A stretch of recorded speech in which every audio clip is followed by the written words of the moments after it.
So maybe you got a position right now in the stock market that's getting absolutely destroyed. Well, in this video, I'm going to give you a cheat code to use in the stock market that will allow you to make money even as your position gets absolutely decimated, allowing you to either average down or to minimize your loss, or just to make more money as you wait for the stock to rebound. So pay attention because this is going to be a good video.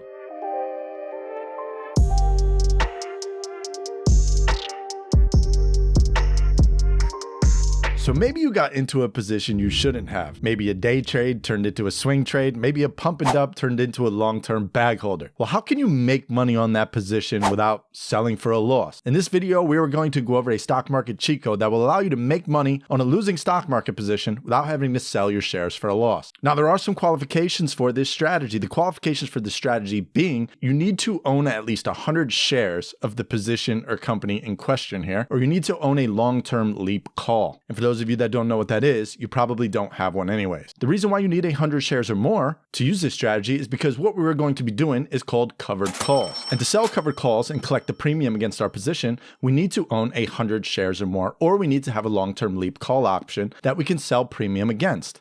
So the reason why I'm making this video is because I had a comment from Dimitri a few days ago, and I want to go through and show Dimitri how much money he could actually make using this strategy on his position. Now, he has 300 shares of AMD at an average of $86. Should he sell and take the loss now, or can he sell it over $90 or even $100 in the short term? Now, I'm not sure of the intentions he had for this trade because he didn't respond to my comment, but let's go over a presentation of what covered calls are, how we trade them, and how much money he can make if he were to actually do this. If you don't know what options are, there are two types of options in the stock market, a call and a put. We are going to focus on calls for this presentation. And there's always two sides to every trading transaction, a buyer and a seller. A buyer of a call option has the right to buy stock at a certain price. The seller of a call option has the obligation to sell stock at a certain price. A call option is an option contract that gives the option buyer the right to buy an underlying stock at a specific price before or on a specific date. The specific price they buy or sell at is called the strike price, and the specific date they buy or sell at is the expiration date. Now, to own the right to do this, you need to pay for the price of the option, and that price is called the premium. When you sell a call option, which is what we're going to be doing in this strategy, you write the option contract, which gives you the right to sell the stock at the strike price. And in return, a buyer has to pay you a premium for the right to do that. So a covered call strategy is constructed by holding a long position in a stock and then selling one call option for each 100 shares of the same stock position. That's why it's important that you have 100 shares of the stock, because if you don't, you will not be able to use this strategy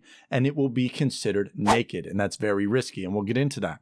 This is a stock yield enhancing strategy, so this can be used on a long-term portfolio. So how do you make money selling covered calls? You make money by collecting the agreed premium at the point of sale. And regardless of the stock's closing price at the date of expiration, you collect that premium, it's yours. Now, why would an option buyer pay premium? Because the buyer of a call option expects the price of the stock to go up, and they are paying you for the right to buy those shares at a specific strike price. So what are your risks selling covered calls? Well, the only risk with a covered call position is missing out on the profit potential above the stock's strike price if the stock closes in the money at expiration. This is why the position must be covered by owned shares, because if you don't have the shares to sell at expiration date if the call is in the money, that capital comes out of your account.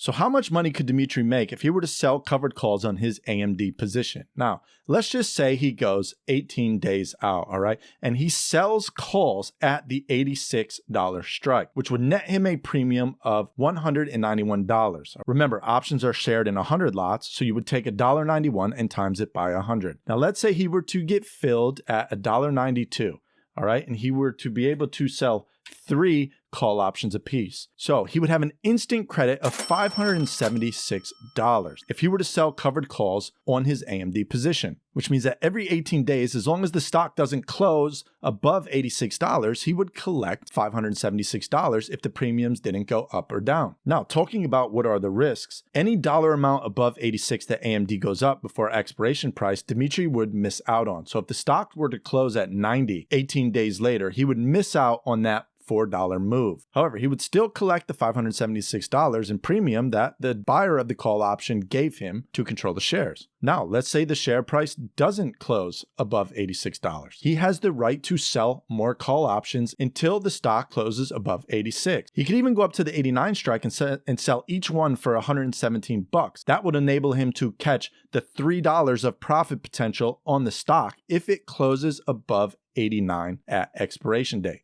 Guys, I hope you found value in this stock market cheat code video. If you want to learn how to day trade, click this video up here. If you want to watch me trade live, click this video up here. If this is your first time on the channel, please consider subscribing, smashing that like button, and turning the bell notification on so you can stay tuned for future videos. I will see you on the next one.